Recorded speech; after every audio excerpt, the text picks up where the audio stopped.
will no longer be any spot on Earth, and certainly not in America, that is safe from attack by air. For our protection, we must have an Air Force second to none. For this, we need a great aviation industry, a great air transport system, and a great body of trained personnel. When we told people we were in the Air Force, they always asked, "What kind of plane do you fly?" We didn't all join the Air Force to be pilots. We joined the Air Force because we were different. We saw things differently. We looked for better ways. One night I was uptown with my classmate, Eldon Skiles, and I said to Eldon, "You know what, I've been thinking of joining the Air Force." He said, "Really?" I said, "Yeah." I said, "Me too." "Really?" "I will if you will." So the two of us went down the recruiter on September 7th, 1948. We both walked into the recruiting office. We signed up together. He explained to us about the buddy program. He said if we sign up for the buddy program, then they will know that we're brothers. But if we don't sign up for the buddy program, we might have a possibility of making it in together. And that's what we did. We signed the dotted line, and then when we got to the Lackland Air Force Base on the bus, I told him, I was like, no matter what, just hold on to the back of my pants if you have to, and let's just stick together. So he held on to me when we went through the crowd, and we stuck together, got on our yellow dots, got assigned the same flight, and it took about 2 weeks for them to even find out that we were brothers. My father was in the Air Force for 4 years. He did his time and he moved on into the civilian world. He took me to see the Thunderbirds when I was really young. And it was just one of those things that stuck with me. I had the picture of me in the little model Thunderbird and all that good stuff. So I knew right from the start it was going to be Air Force when I came into the military. So that never really changed. I didn't know that our job was so important, actually. We only have such a limited time on the UTAs to actually do our job. So it's mostly, of course, training to be able to go out and have to fill in like I am right now. I see that there's so many programs and everything, especially with making orders for the guys.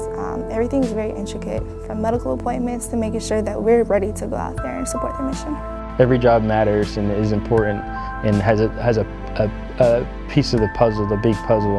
And so that's another thing that I like to instill in new airmen is to look at the bigger picture of why you're turning that wrench and why we're doing something in 5 minutes before we're supposed to go home for the day. Because there's a bigger picture that sometimes we don't think about when we're ready to go home and go to bed or go home to our kids or go home to our video games, whatever it may be.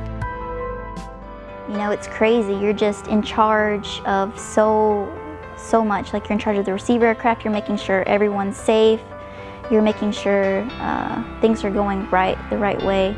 And I'm pretty sure other 19-year-olds don't have this type of responsibility. There's going to be challenges. The answer is not always going to be clearly right in front of us. So you'll make a lot of sacrifices and decisions that most people you know won't ever make. When it comes down to our core values, excellence in all we do, I mean, if you really stick to that, you'll be successful in the Air Force. You have to get that support from your mentors, from your peers. I feel that the more support you have, the harder you will strive. You can fall, but you also have to remember that you can get back up, not to stop, to keep going. So to build that confidence, we need that from everyone. That support system should be there. You gotta strive to do a good job and show other folks how to set the right example and make sure the job gets done well. At MacDill, we flew mostly with instructors in the back seat. So now I'm flying with a navigator, weapons systems officer, and they had a wealth of experience. They were all senior to me, big time senior to me. My flight commander was my backseater for a while. So it's like when we're on the ground, he's in charge. When we're in the air, I'm the aircraft commander. But I'm certainly going to take his advice because he's been flying. He flew the F-4 in combat. One time I said to an airman, I think he had one stripe. I was a senior master sergeant. I said, "You are very important. You know how to do things that I don't know how to do." And he said, "Oh, come on, Sergeant Gaylor." you're a senior master and you can do anything. I said, no, I don't know how to do what you're doing. You have an access list, you control entry to the flight line. I've never done that. So you have skills I don't have. I said, really? I said, sure. Never stop learning. There's always something else that you can learn about your job.